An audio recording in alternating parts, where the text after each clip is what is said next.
रस्सी है क्या आपके पास? है ना। नहीं, इसमें थोड़ा जाड़ा है क्या? एक मिनट अंदर आता हूँ।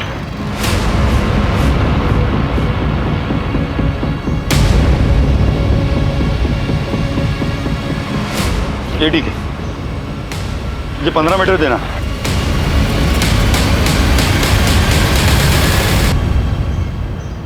Hello police.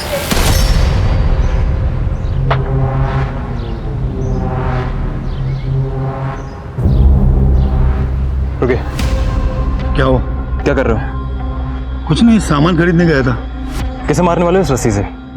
अगर खुद लटकने का इरादा है, एक काम करो, इनको पुलिस स्टेशन लेके चलो। अच्छे से धुनाई करेंगे ना तो खुद ब खुद ठीक हो जाएगा। मैं समझ गया आप परेशान क्यों हो। सब, मेरा नाम जीवन कुमार है। मैं एक जल्लाद हूँ और जेल में लोगों को फांसी देने का काम करता हूँ।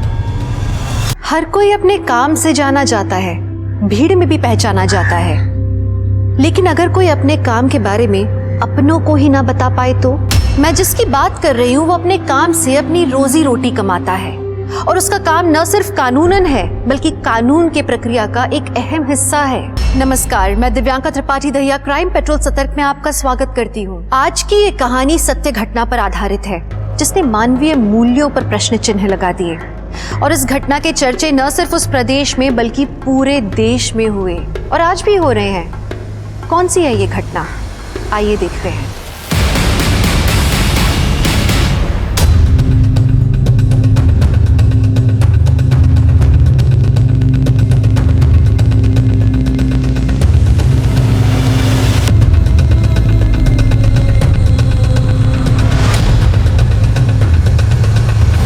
वैसे कैदी का वेट कितना है? 46 kg। और हाइट? 5 feet 1 inch। ठीक है, सब ओके? सब हो गया। सब लीवर ऑपरेट करके देखा, अच्छे से काम हो रहा है। जैसे डेथ वारंट आया मुझे बोला दिया। ठीक, चलता हूँ। सब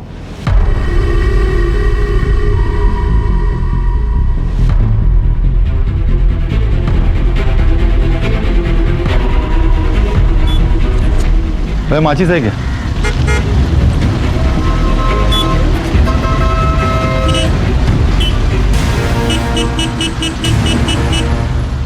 जैसा कि आपने देखा, शबाना को अभी अभी जेल के अंदर ले जाया गया है। शबाना की मर्सी प्ली खारिज कर दी गई है। इन्हीं 4 दीवारियों के अंदर शबाना को कल फांसी दी जाएगी। यही है शबाना।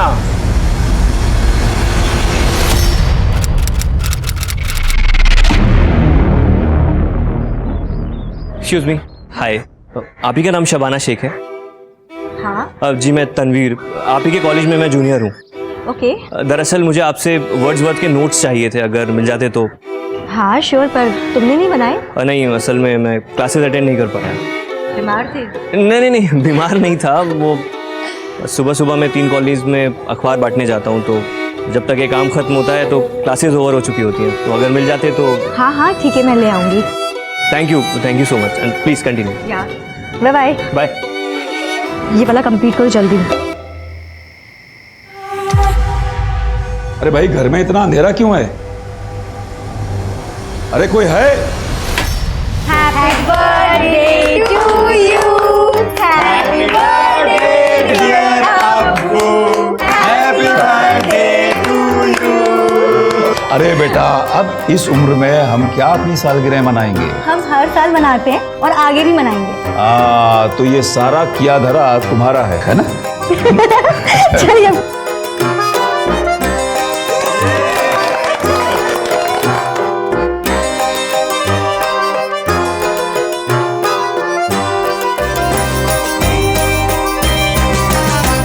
अल्लाह तुम्हें हमेशा खुश रखे, अच्छी अच्छी नियामतों से नवाजे तुम्हें।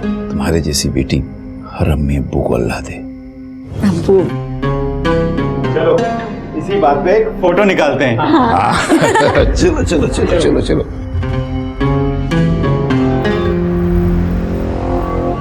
ठीक है, फिर मैं चलूं? Okay, bye. Shabana ma'am, hello ma'am, वो वर्ड्सवर्थ के नोट्स। अरे वो तो मैं लेकर ही नहीं आई। एक्चुअली मुझे मिली ही नहीं। मैंने शायद किसी को दिया था तो उसने रिटर्न नहीं किया मुझे, तो आई एम सो सॉरी। ठीक है, कोई बात नहीं। अरे look at your face, I am just kidding. लेकर आई हूँ मैं। ये लो। थैंक यू सो मच, आपने तो डरा ही दिया था। अच्छा थैंक यू से काम नहीं चलेगा, अब मेरे नोट्स लिए तो कॉलेज में टॉप करना होगा। बिल्कुल पक्का? पक्का। वैसे तुम्हारा पूरा नाम क्या है? अजीब, तनवीर फारूकी। तनवीर फारूकी, जब फांसी की सजा हो चुकी है तो फिर ऐसे पेटिशन डाल के उसे डिले क्यों करवा रहे हो? देखिए जनाब,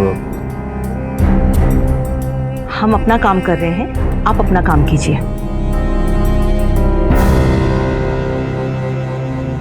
मैं तो हमेशा से ही फांसी की सजा के खिलाफ रही हूं, पर तुम्हें ऐसा क्यों लगता है कि शबाना निर्दोष है और हम उसे बचा पाएंगे? भरोसा, शबाना में पूरा भरोसा है छाया जी। जो लड़की खून नहीं देख सकती वो किसी का कत्ल क्या करेगी। खैर फिलहाल मैं चलता हूँ।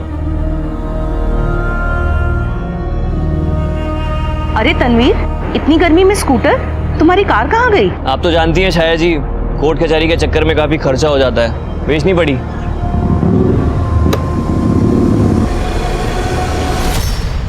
अरे शबाना जी, हाय। हाय, ब्यूटीफुल हो। हाँ, वैसे आपके नोट्स बहुत अच्छे हैं। मुझे किसी ने बताया कि आप रजिस्ट्रार सर की बेटी हैं, महमूद सर की। हाँ वो मेरे अब्बू हैं। वैसे ऐसे अब्बू हो तो पढ़ाई लिखाई पे ध्यान देना तो बनता है। हाँ पर अब्बू की वजह से नहीं, मुझे खुद भी पढ़ने और पढ़ाने का बहुत शौक है। और देखना, मैं बहुत जल्द ही टीचर बन जाऊंगी, वो भी बेस्ट वाली। जरूर जरूर, टीचिंग बहुत अच्छा प्रोफेशन है।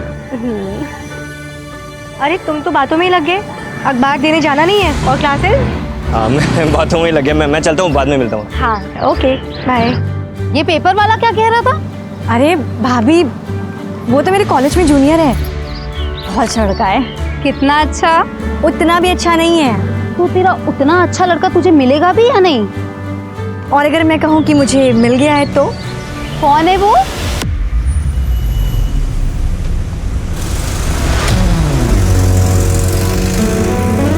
जमील।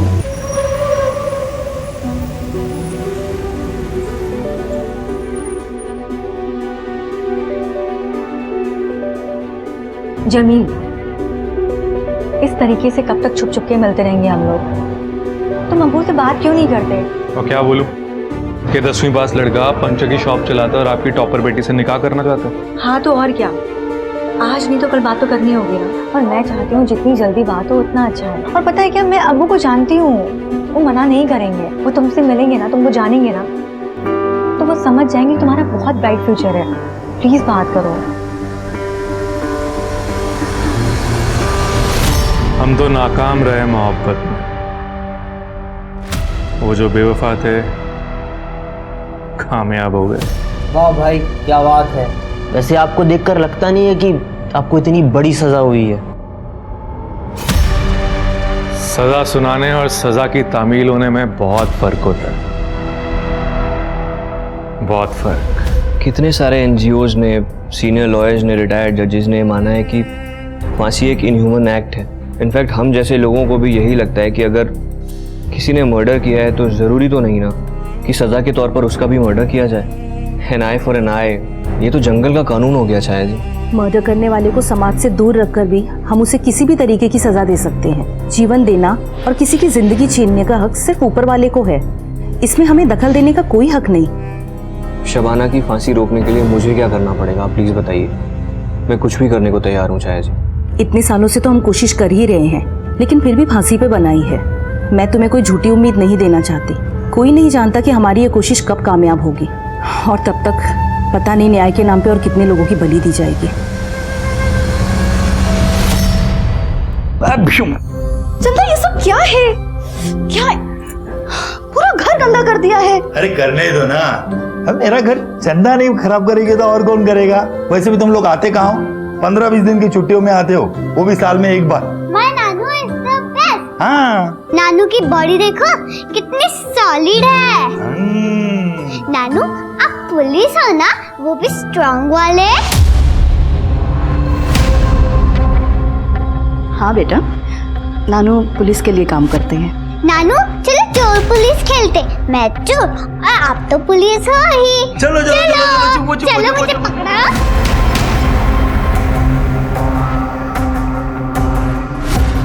पता नहीं क्या होगा जब चंदा को पता चलेगा कि उसका नानू जेल में लोगों को फांसी देने का काम करता है, एक जल्लाद है। जल्लाद हैं आप लोग? ये तो वही मुर्गा था ना, वो काला सुनहरा लाल रंग का। मैंने अपने हाथों से दाना खिला के बड़ा किया था और आप लोग ने उसे। बड़ा ही टेस्टी मुर्गा था अम्मी जान, जिस तरीके से आपने इसको भूना है ना, मजा ही आ गया। अरे शब्बो, शब्बो, अब वो बाहर जो खून पड़ा हुआ है वो इसी मुर्गे का है ना? अब मैं नहीं खाऊंगी। नहीं अब्बू, अब्बू आपको पता है ना मुझे खून से कितनी नफरत है। खाइए आप लोग, जा रही हूँ। शब्बो बेटा सुन तो।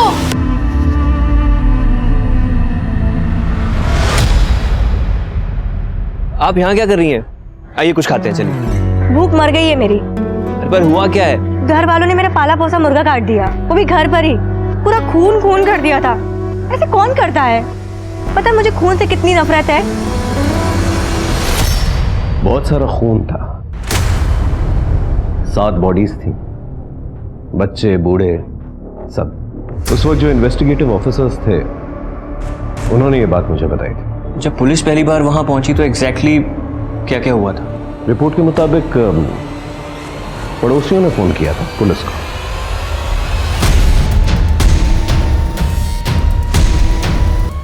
शबाना, शबाना दरवाजा खोलो। Hello police.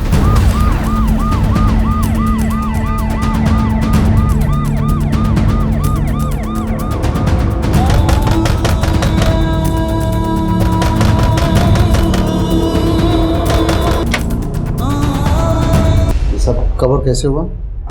मैं छत पर सो रही थी, अचानक कुछ आवाज आई तो मेरी आंख खुल गई।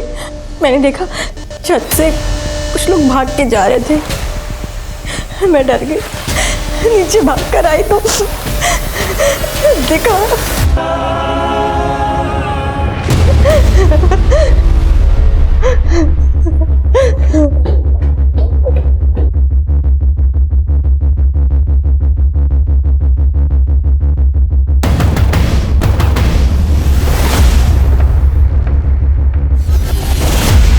फॉरेंसिक टीम को बुलाओ और बॉडी का पंचनामा करो और सभी बॉडी को पोस्टमार्टम के लिए भेजो। स्ट्रगल या फोर्स एंट्री के कोई निशान मिले आपको? कोई स्ट्रगल के निशान नहीं है सर, ना ही घर में कोई फोर्स एंट्री।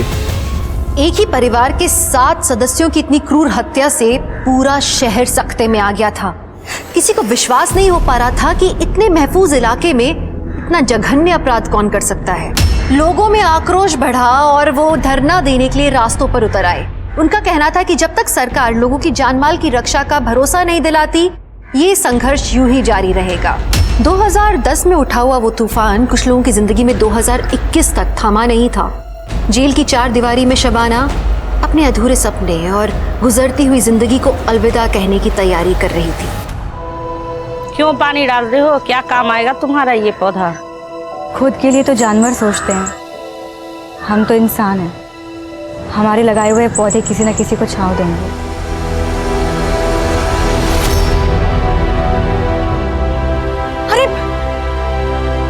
अरे कोई पानी लाओ। रुकिए, हीट स्ट्रोक आया हुआ है, पानी कोई नहीं पिलाएगा। अंदर लेके चलिए, डॉक्टर को फोन कीजिए आप लोग जल्दी।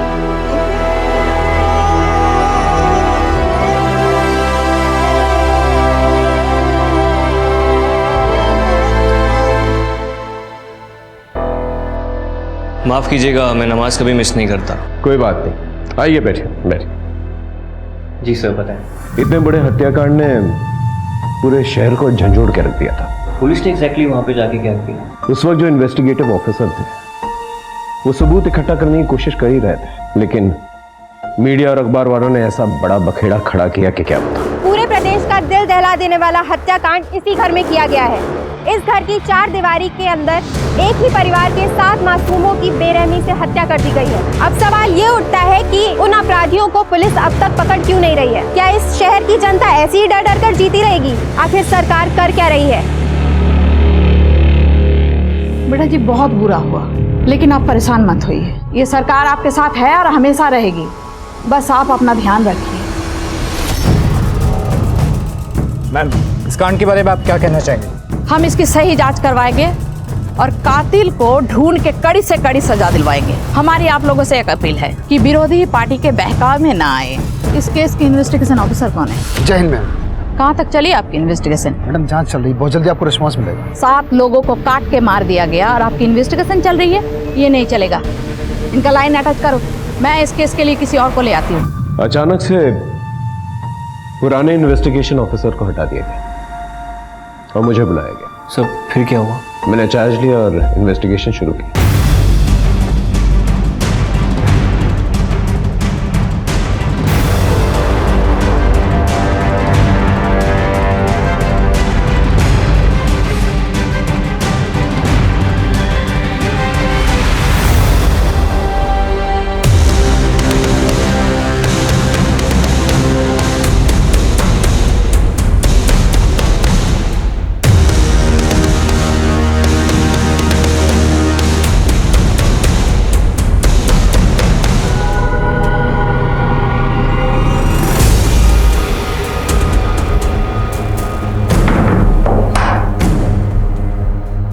वारदात के वक्त जब आप लोग आए थे तो ये दरवाजा खुला था या बंद? बंद था सर। परिवार में सिर्फ एक ही लड़की जिंदा बची है? जी सर, शबाना। कहाँ है? नीचे के कमरे में, आइए।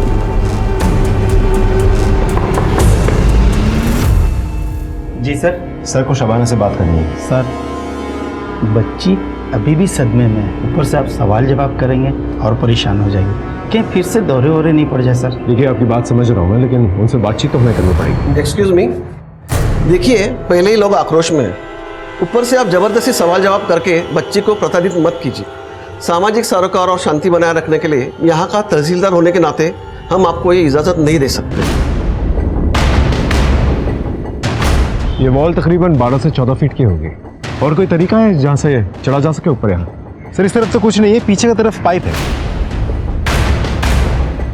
ये देखिए सर, ये दोनों पाइप्स इतने कमजोर है कि 50 किलो का आदमी चढ़े तो पाइप्स टूट जाएंगे। अब तक की इन्वेस्टिगेशन में किसी पे कोई शक? सर शबाना का कहना है कि कुछ दूर के रिश्तेदारों के साथ प्रॉपर्टी को लेकर झगड़ा चल रहा था, तो शबाना को ऐसा लगता है कि शायद वो लोग भी हो सकते हैं। सर पिछली 3 पीढ़ियों से जमीन का बंटवारा नहीं हुआ था। जब हमने अपना हिस्सा मांगा तो उन्होंने मना कर दिया। तो इसे मार डाला? ऐसा गुनाह हमसे कभी नहीं होगा। जब ये सब कांड हुआ तो हम घर पे ही थे। मतलब तुमने नहीं मारा? नहीं सर। किसी और से मरवाया सुपारी देके? नहीं सर, हम इतने गिरे हुए नहीं हैं कि जमीन के लिए किसी को मार दें।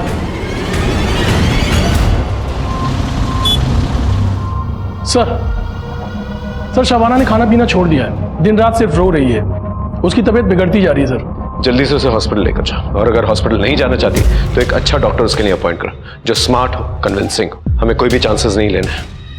ये केस बहुत ही सेंसिटिव है, थोड़ी सी भी लापरवाही और लॉ एंड ऑर्डर बिगड़ सकता है।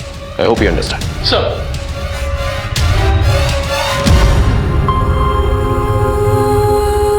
बहुत कमजोरी आ गई है। कुछ खाया? नहीं डॉक्टर।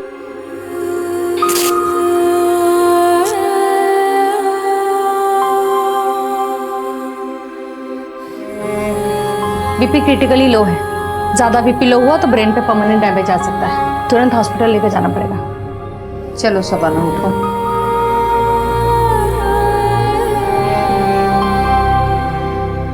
देखो शबाना, तुम एक पढ़ी लिखी और समझदार लड़की हो। I can understand your pain, but इंसान को अपनी तकलीफ से खुद ही निकलना पड़ता है। And just think of your family, उनको इंसाफ तो दिलाना है ना।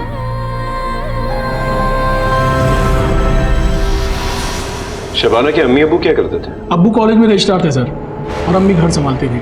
और ये बाकी लोग? सर ये शबाना का बड़ा भाई जावेद इंजीनियर था, छोटा भाई सरफराज MBA ग्रेजुएट था, भाभी आयशा BA पास थी। काफी पढ़ी लिखी फैमिली थी। जी सर। और ये कौन? ये शबाना की मौसेरी बहन सर, आफरीन। गांव में पढ़ाई अच्छे से नहीं हो पा रही थी और इनके घर में पढ़ाई लिखाई का अच्छा माहौल था, इसीलिए इनके पास आकर के रहने लगी। और ये छोटा बच्चा? सर ये शबाना के बड़े भाई जावेद का बेटा। वेरी सैड सर, छोटा बच्चा था, बेचारा कोलैटरल विक्टिम बन गया। शबाना के अब्बू और ये दोनों भाई, उनका कोई दुश्मन? नहीं सर, अभी तक तो हमारे पास कोई कंफर्म्ड इन्फॉर्मेशन नहीं आई है। पूरे परिवार की हिस्ट्री और बायोग्राफी निकालो और सभी के फोन्स की सीडियां निकलवाओ जल्दी। Right sir. सर। जय हिंद मैडम। लोगों का प्रेशर बढ़ता जा रहा है, चक्का जाम, धरना प्रदर्शन, सब नाटक शुरू हो गया है। अगर जल्द से जल्द कातिल पकड़ा नहीं गया ना तो हमारे सरकार एंड लॉ एंड ऑर्डर के लिए बहुत बड़ी प्रॉब्लम खड़ी हो जाएगी। मैम हम पूरी कोशिश कर रहे हैं। कोशिश से काम नहीं चलेगा, मुझे रिजल्ट चाहिए। मैं कल पीड़ित परिवार लड़की सवाना को 5 लाख कॉम्पेंसेशन देने जा रही हूँ। 24 घंटा है तुम्हारे पास, कातिल को ढूंढ निकालो। मैं कल प्रेस कॉन्फ्रेंस में दोनों न्यूज साथ में देना चाहती हूँ। I'll do my best, ma'am.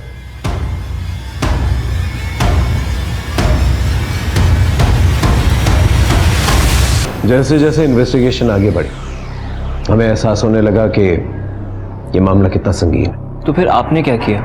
नया पैतरा आजमाने की कोशिश की। इतने में एक ऐसी खबर मिली हमें जिसने हमें हिला के रख दिया। कौन सी खबर? हेलो जी जी जी बिल्कुल जी, सब खैरियत? वो दरअसल मेरी बहन दिल्ली हॉस्पिटल में एडमिटेड है, उसकी डिलीवरी है, लेकिन कुछ कॉम्प्लिकेशंस हो गए। वो नाल बच्चे के गले में अटक गई है, सिजेरियन करना पड़ेगा शायद। Excuse me. सिजेरियन से पैदा होने वाला दुनिया का पहला बच्चा कौन था जानते हो? अरे वही जिसे शेक्सपियर ने अपने नाटक में अमर किया, जूलियस सीजर। हाँ, इस बात का कुछ प्रूफ नहीं है और उस वक्त कुछ फैसिलिटीज़ भी नहीं थी। डॉक्टर्स ने उनके बच्चे की डिलीवरी कराई बहुत कॉम्प्लिकेटेड तरीके से और उनकी जान भी बचाई। रणवीर, क्या हुआ? परेशान लग रहे हो? नहीं, कुछ नहीं, मैं अभी आता हूँ। पर रणवीर हुआ क्या? हुआ? एग्जाम पास आई है और उसके पास पैसे भी नहीं है फीस देने के लिए।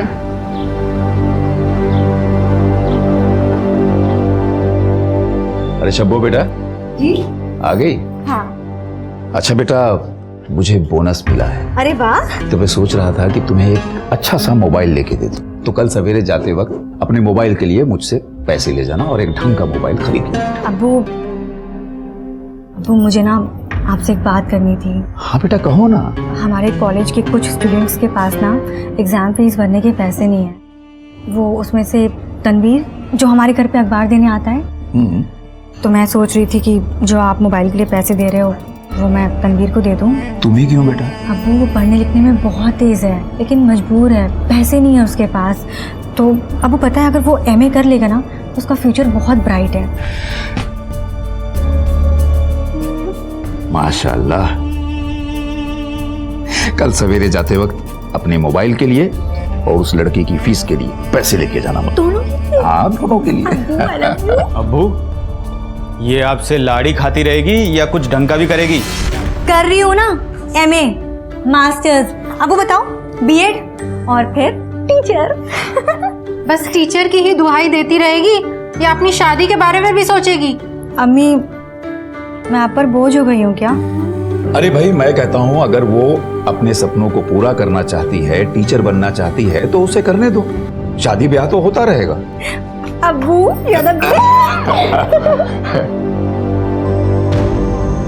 शुक्र मनाओ मेरी फैमिली ऑर्थोडॉक्स नहीं है, वरना मेरी 3-4 शादियां हो जाती।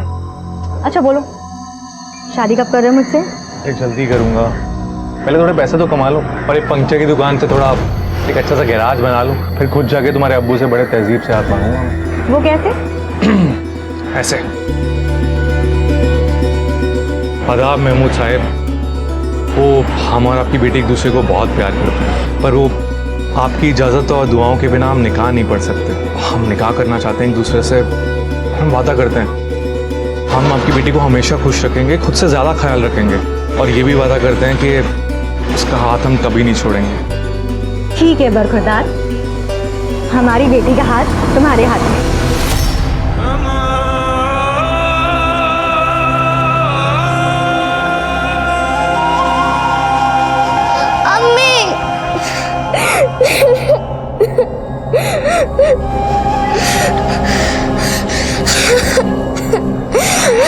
रोते नहीं है। अम्मी, मैं आपको बहुत मिस करती हूँ। तुझे पता तेरा नाम कायनात क्यों रखा है? कायनात का मतलब होता है पूरी दुनिया, और तुझ में मेरी पूरी दुनिया समाती है। अभी तो तुम्हें दुनिया देखनी है, खूब एंजॉय करना है, पढ़ना है, लिखना है, नाम कमाना है, और मैं चाहती हूँ मेरी कायनात का नाम पूरे कायनात में मशहूर हो जाए। कुछ सपने और उम्मीदें पीढ़ी दर पीढ़ी चलते रहते हैं। माँ अपने संस्कारों के साथ कुछ सपने भी अपने बच्चों को देती हैं, और ये सपने मुश्किल वक्त में उन्हें हिम्मत देते हैं। पर ऐसी कौन सी चुनौतियां थी जो शबाना को पता था कि उसकी बेटी कायनात की आने वाली जिंदगी में रोड़ा बन सकती है? ऐसा क्या था जो वो अपनी बेटी को बिना कहे समझाने की कोशिश कर रही थी? क्या उसकी इस कोशिश का संबंध 11 साल पहले हुए हादसे के साथ था? क्या वो अपने कर्म और नियति को आने वाली पीढ़ी से अलग रख सकती थी? मुंह मीठा कीजिए, मेरी बहन को बेटी हुई है, लक्ष्मी आई है घर में। मुबारक हो जी। शुक्रिया। माँ बेटी सब खैरियत? हाँ, दोनों सुरक्षित हैं, स्वस्थ हैं। शबाना जी, मैं आपका दुख समझता हूँ। जो कुछ भी हुआ है बहुत गलत हुआ है, और यकीन मानिए हम अपराधियों को छोड़ेंगे नहीं। मेरा भरा पूरा परिवार खत्म हो गया सर। अब मैं किसके सहारे रहूंगी? क्या करूंगी मैं? हिम्मत तो आपको रखनी पड़ेगी शबाना जी। सबसे पहले जो हुआ है उसे एक्सेप्ट करना होगा, और फिर ही आप उभर पाएंगी। एक छोटा सा सवाल है, ये जो हॉल की तरफ से जो टेरेस की तरफ रास्ता जाता है, क्या टेरेस के लिए सिर्फ वही एक रास्ता है? वारदात के वक्त जब पुलिस यहां पर आई थी तो टेरेस का दरवाजा बंद था। हो सकता है आपने बंद किया, वो कुंडी लगी हुई थी। क्या आपने बंद किया था? मुझे कुछ भी याद नहीं आ रहा है। अपनों की लाश देख के मैं सुध-बुध खो चुकी थी। मुझे कुछ भी याद नहीं आ रहा, मुझे कुछ भी समझ में नहीं आ रहा है। ठीक है, आप आराम कीजिए।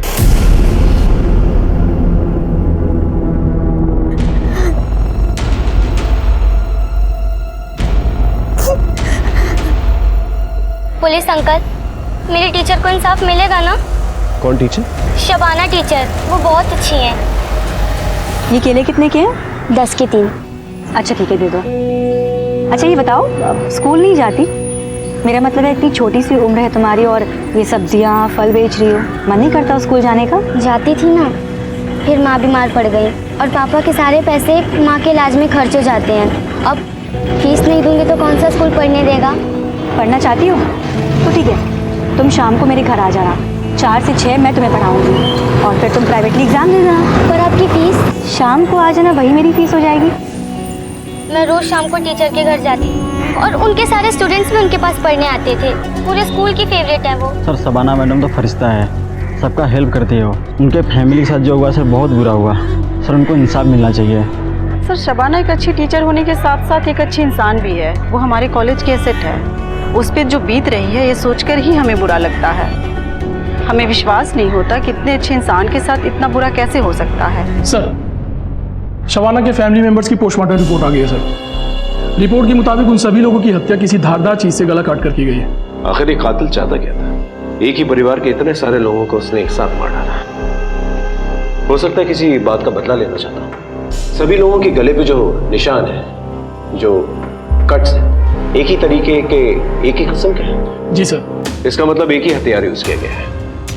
तो हो सकता है कि हथियारा भी एक ही हो। सर ये भी तो हो सकता है कि मारा एक ने हो, लेकिन साथ में बहुत लोग आए थे। शबाना ने क्या कहा था? कितने लोगों को देखा था? सर उसने कहा था शायद 2 से 3 लोग होंगे। एक बात समझ में नहीं आ रही है। सभी लोग जो है अपने अपने कमरों में सो रहे थे, लेकिन लाशें हॉल में मिली। किसी भी कमरे में खून के निशान नहीं मिले। इसका मतलब हॉल में ले जाकर उन्हें मारा गया है। या तो बहला फुसला के उन्हें हॉल में लेकर गए हैं या फिर जबरदस्ती। क्योंकि नींद में चलकर पूरा परिवार हॉल में तो आएगा नहीं। तो लेडी मैकबेथ को ना नींद में चलने की आदत थी, और वो नींद में चलते चलते लोगों की फीस भर दिया करती थी। Thank you so much. आपने जो इस गरीब पर एहसान दिखाया है वो मैं जिंदगी भर नहीं चुका पाऊंगा। तनवीर, शुक्रिया मेरा नहीं, उस अल्लाह का करो। और मुझे बहुत खुशी होगी अगर तुम पढ़ लिख करके अपनी जिंदगी संवारोगे और साथ ही साथ नए बच्चों को उनकी जिंदगी संवारने का मौका दोगे।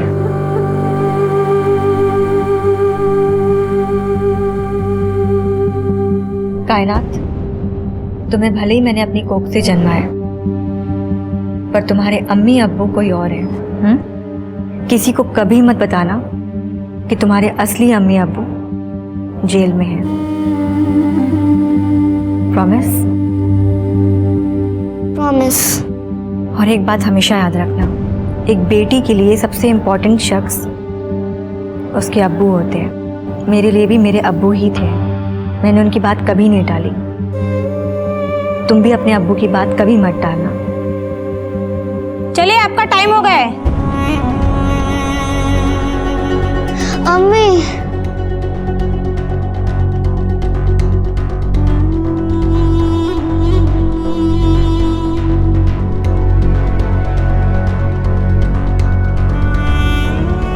शुक्रिया बेटा। क्या कहा अम्मी ने?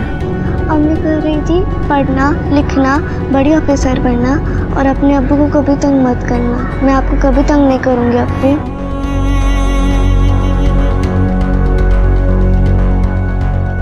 आपकी माँ को फांसी होने वाली है, आपको क्या कहना है? प्लीज पीछे हटिए आप। एक सवाल तुम्हें तुम्हारी अम्मी ने क्या कहा? उनकी फांसी के बारे में आपको क्या कहना? देखिए प्लीज नो कमेंट्स। आप प्लीज हटिए, हटिए प्लीज। जैसा कि आप देख सकते हैं, शबाना की बेटी अपनी अम्मी से मिलकर जेल से अभी बाहर आ रही है। शबाना को जैसे ही फांसी हो जाएगी, यह बेटी यतीम कहलाएगी। आप देख सकते हैं इस बच्चे के चेहरे की मासूमियत। कितनी मासूम बच्ची है वो, बिल्कुल अपने चंदा की उम्र की है। आपको क्या लगता है पापा, उसकी अम्मी को फांसी होगी? इन मीडिया वालों ने बच्ची तक को नहीं छोड़ा। जिस बात को इतने सालों से छुपा के रखा मैंने, इन लोगों ने ब्रेकिंग न्यूज बना के छाप दी। मैंने और मेरी बीवी ने ना 5 साल में अपना खुद का बच्चा नहीं किया, सिर्फ इस वजह से ताकि कायनात का प्यार ना बढ़ जाए। क्या तुम्हारी वाइफ ने कभी ये जानने की कोशिश नहीं की कि तुम शबाना के लिए इतना क्यों कर रहे हो? मेरी बीवी मुझ पर बहुत ट्रस्ट करती, और उतना ही ट्रस्ट मैं शबाना पर करता हूँ, क्योंकि वो भी एक दौर था जब शबाना ने मुझ पर ट्रस्ट किया था, मुझ पर भरोसा दिखाया था और मेरी पढ़ाई कंप्लीट कराई थी। भरोसा करने वाले लोग बहुत मुश्किल से मिलते हैं, और तुम और शबाना बहुत खुशकिस्मत हो। शबाना की मर्सी प्ली का कुछ हुआ क्या? मुझे तो डर है कि कहीं ये मर्सी पिटीशन रिजेक्ट ना हो जाए और उसका डेथ वारंट ना इशू हो जाए। बट वो तो पहले भी इशू हो चुका है ना। सर, शबाना का डेथ वारंट तो इशू हो गया है, अब फांसी तो निश्चित है। पर फांसी दे नहीं पाएंगे। पर क्यों सर? क्योंकि डेथ वारंट में ना तो फांसी की डेट लिखी है और ना ही समय। उस वक्त तो शबाना की फांसी टल गई, पर अब क्या किया जाए? कुछ तो आइडिया निकालिए चाहे जी प्लीज। अब तक तो मीडिया ने टीआरपी के लिए हमारा इस्तेमाल किया, अब हम मीडिया का इस्तेमाल करेंगे। पर कैसे?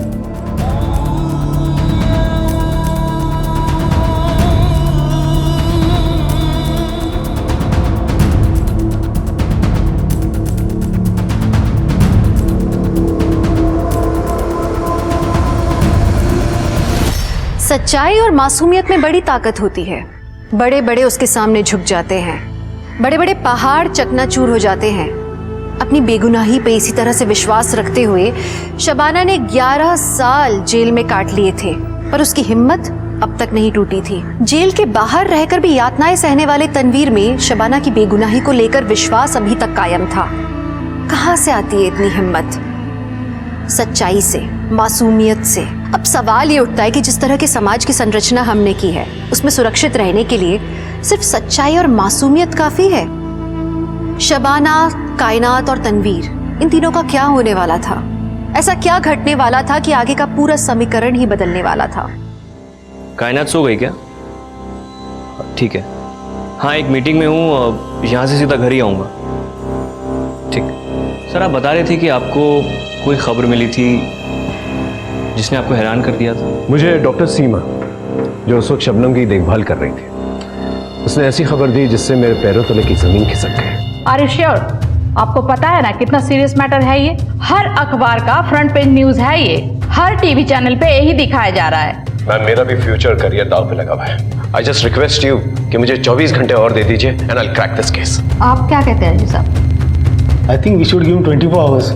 ठीक है, बट बाद में मुझे कोई एक्सक्यूज नहीं चाहिए। I want result. Yes ma'am. Sir Mahmood family के सभी लोगों के कॉल रिकॉर्ड्स आ गए सर।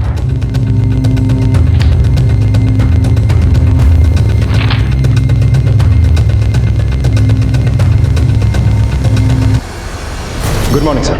Good morning sir. चाय पी लीजिए। अरे तुम लोग अब तक घर नहीं गए? वो क्या है ना सर, आप काम कर रहे थे तो हम सब भी रुक गए। हम सब अपने अपने तरीके से इस केस के बारे में और इन्फॉर्मेशन निकालने की कोशिश कर रहे थे। वैसे सर इनके कॉल रिकॉर्ड से कुछ क्लू मिला क्या?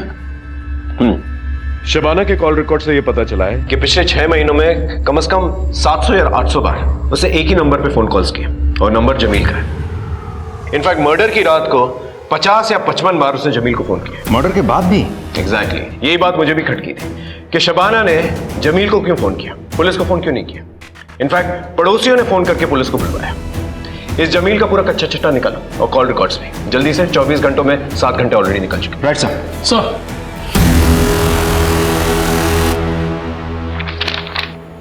लीजिए। हाँ तो बरखुरदार, करते क्या हैं आप? जी मेरी पंचर की दुकान है, जावेद भाई जानते हैं, और बहुत ही जल्द मैं उससे गैरेज में तब्दील करने वाला हूँ। मैंने सुना है कि तुम्हारे वालिदैन। जी वो 5 साल पहले गुजर गए थे। देखो बेटा, हमें तुम्हारे काम से कोई एतराज़ नहीं। हमारी नज़र में काम कोई छोटा बड़ा नहीं होता, लेकिन जिस तरह हमने अपनी बेटी की परवरिश की है। मैं शबाना का पूरा ख्याल रखूंगा, उसे कोई भी आंच नहीं आने दूंगा, बेफिक्र रहिए। बेटा वो सब हम समझ सकते हैं, लेकिन मेरी एक शर्त है, तुम प्राइवेट एग्ज़ाम दे के अपनी ग्रेजुएशन कंप्लीट कर लो, अपनी पढ़ाई पूरी तरह से मुकम्मल कर लो।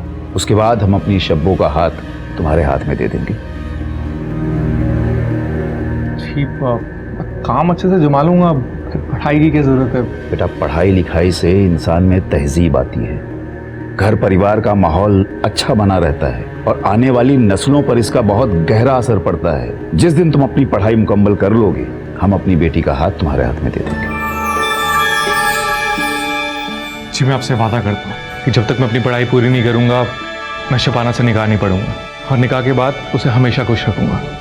तो मैं भी अपने सारे कुंबे के सामने तुमसे वादा कर रहा हूँ कि जिस दिन तुम्हारी पढ़ाई मुकम्मल हो गई, ग्रेजुएशन तुमने पूरा कर लिया, तुम्हारे साथ अपनी शब्बों का निकाह पढ़वा दूंगा।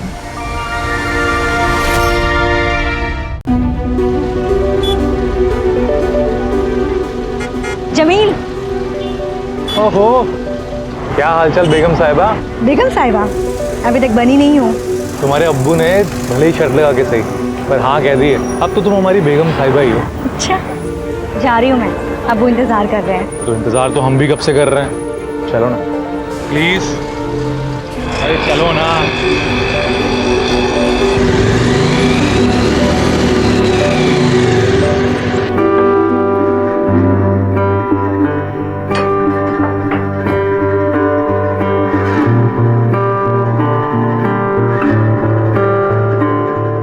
ये सब शादी के बाद, अभी नहीं।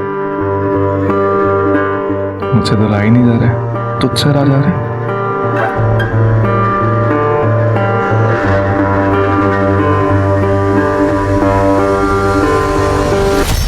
महमूद के घर की दीवार 14 फीट है। आसपास ना ही कोई रस्सी मिली है हमें और ना ही कोई सीढ़ी जिससे छत पर पहुंचा जा सके, और घर का दरवाजा अंदर से बंद था। पिछले इन्वेस्टिगेटिव ऑफिसर के मुताबिक छत का दरवाजा भी अंदर से बंद था। तो जो कुछ भी हुआ है घर के अंदर ही हुआ है। सर ये भी तो हो सकता है कि फैमिली के बीच आपसी झगड़ा हुआ हो और फिर फैमिली में से ही किसी ने सभी को मार दिया और फिर उसने सुसाइड कर लिया। अगर ऐसा हुआ होता तो मर्डर वेपन हमें वहां पर मिलता। हमें ना ही मर्डर वेपन वहां पर मिला और ना ही कोई स्ट्रगलिंग के साइंस।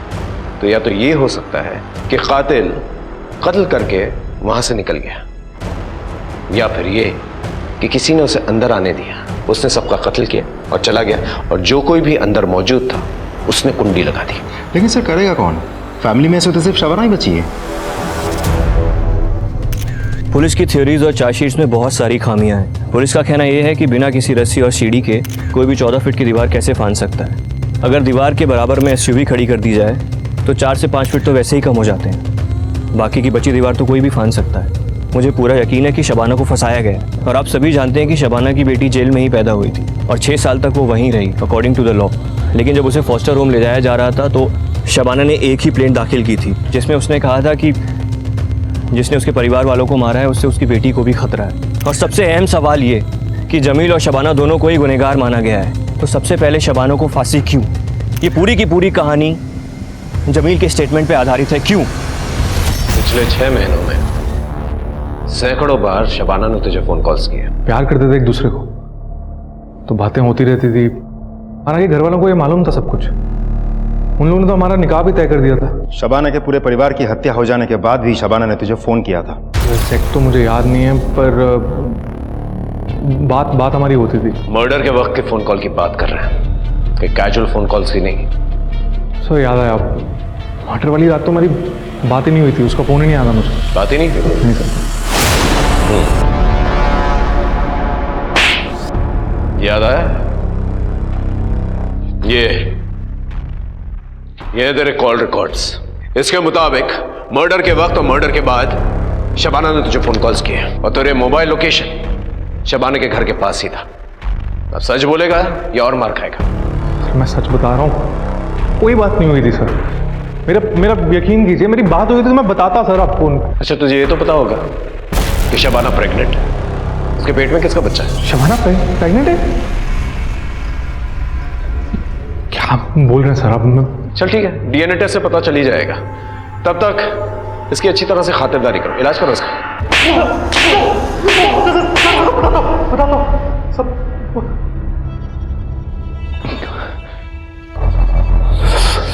सच बताता हूँ सर। जमील, मैं प्रेग्नेंट हूँ। ये बच्चा गिरा देते हैं क्या? मैं इस बच्चे को नहीं गिराऊंगी। तुम्हारे अब्बू का कहेंगे, बच्चा गिराना पड़ेगा। और ये ऐसी चीज नहीं है कि हम लोग छिपाए। आज नहीं तो कल सबके सामने सच्चाई सामने आ जाएगी। क्या करेंगे? बच्चा गिराना होगा, मेरी बात समझो। बस जमील, बस बहुत हुआ। तुमने मुझसे वादा किया था कि तुम अपनी पढ़ाई पूरी करने के बाद शबाना से निकाह करके उसे यहाँ से ले जाओगे, लेकिन तुमने अपना वादा तोड़ दिया है। तुम अभी के अभी शबाना को यहाँ से लेके जाओ। समझ लेना कि जिस तरह तुम यतीम हो, आज के बाद शबाना भी यतीम है और हमारी जायदाद से तुम दोनों को एक फूटी कौड़ी तक नहीं मिलेगी। कभी पलट के मत आना इस घर में, ना ही कभी अपनी शक्ल दिखाना।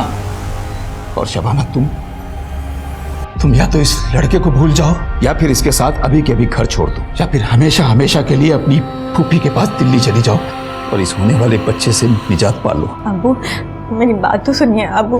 बस तुम्हारे आगे केवल दो रास्ते हैं, बस जो भी रास्ता चुनना है वो तुम जानो। अब्बू, मुझे जेवर जायदाद का कोई शौक नहीं है। आपके बिना और अम्मी के बिना मैं कैसे खुश रह पाऊंगी? Jameel, I am sorry.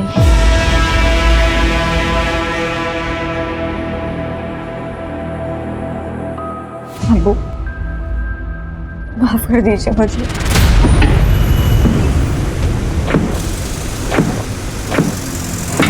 Jameel, Jameel, Jameel, मेरी बात तो सुनो। मुझे समझने की कोशिश करो। मुझे अब्बू के सामने वो सब कहना पड़ा क्योंकि अब्बू जायदाद से बेदखल कर देते। जमील, मैं इस बच्चे को जन्म देना चाहती हूँ, अच्छी जिंदगी देना चाहती हूँ। मुझे गरीबी में नहीं जीना है।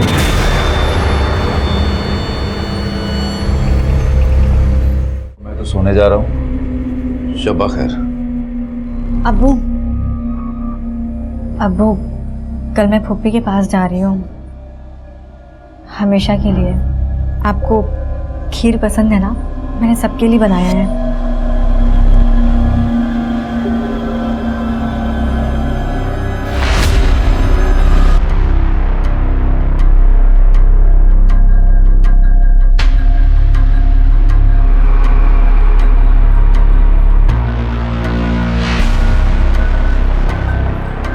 अम्मी,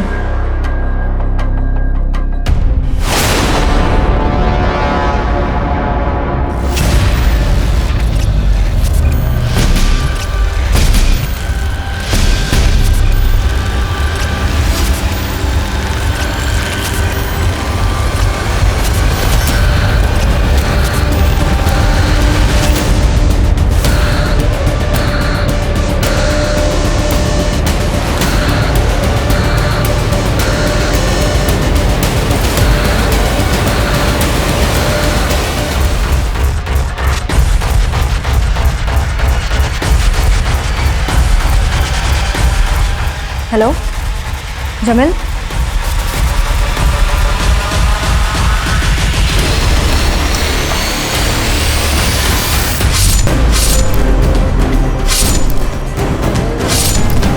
जानना है।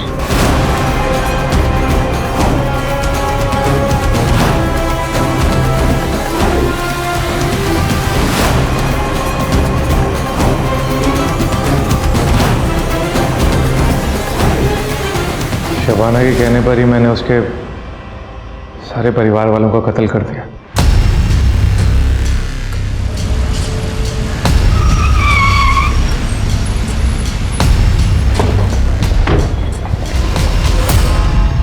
Shabana, you under arrest. चलो थाने। पर क्यों? मैंने क्या किया है? तुमने अपने बॉयफ्रेंड जमील के साथ मिलकर पूरे परिवार की हत्या की है। झूठ है ये, मुझे फंसाया जा रहा है। झूठ क्या है सच क्या है अदालत डिसाइड करेगी। लेके चलो इसे, ले चलिए। सर मुझे फंसाया जा रहा है, मेरी बात तो सुनिए। चलिए। मैं नहीं जाऊंगी। चलिए बिठाओ इसे। मेरी बात तो सुनिए। ये अदालत शबाना और जमील को शबाना के परिवार के 7 सदस्यों के कत्ल का अपराधी मानती है और दोनों को फांसी की सजा सुनाती है। Both are to be hang till death.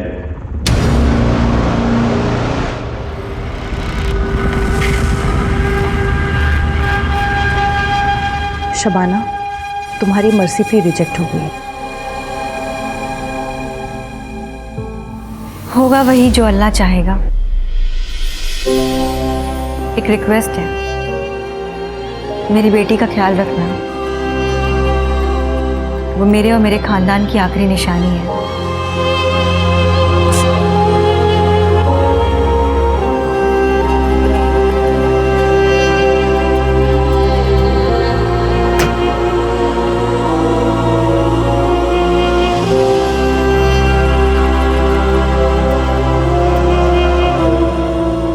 Okay sir, तो मैं फांसी की तैयारी कर दूं।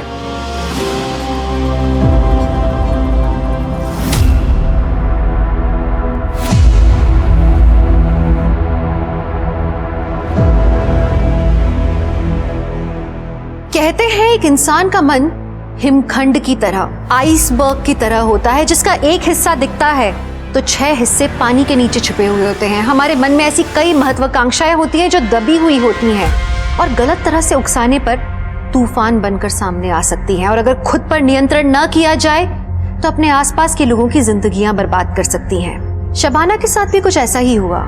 वो अपने परिवार से बेइंतहा मोहब्बत करती थी, लेकिन प्रॉपर्टी की लालसा और अपने प्रेमी के प्रति आकर्षण उस पर भारी पड़ा और उसने निर्ममता से अपने पूरे परिवार की हत्या कर दी। सोचिए, अपने परिवार को खत्म करने का निर्णय लेने से लेके अंजाम देने के बीच में अगर शबाना सूझबूझ से काम लेती, समझदारी से काम लेती, तो एक अच्छी इंसान कहलाई जाने वाली शबाना एक कातिल नहीं बनती। वो अपने बेटी होने के नाम पर एक बदनुमा दाग नहीं बनती। जरा सी नैतिक निर्णय में चूक और इंसान को जानवर बनने में देर नहीं लगती। मैं आपसे आशा करती हूँ कि आप अपने अंदर की बुराई से लड़ेंगे, अपनी आपराधिक प्रवृत्ति से लड़ेंगे, क्योंकि ये कोशिश हमेशा जारी रहती है। जब तक इंसान है, जिंदा है, सांस ले रहे हैं, हमारे मन के अंदर की सच्चाई, अच्छाई और बुराई के बीच की लड़ाई हमेशा चलती रहेगी। इसी के साथ मैं दिव्यांका त्रिपाठी दया लेती हूँ आपसे विदा। फिर मिलूंगी सच्ची कहानियों के साथ। आप देखते रहिए क्राइम पेट्रोल सतर्क। जय हिंद।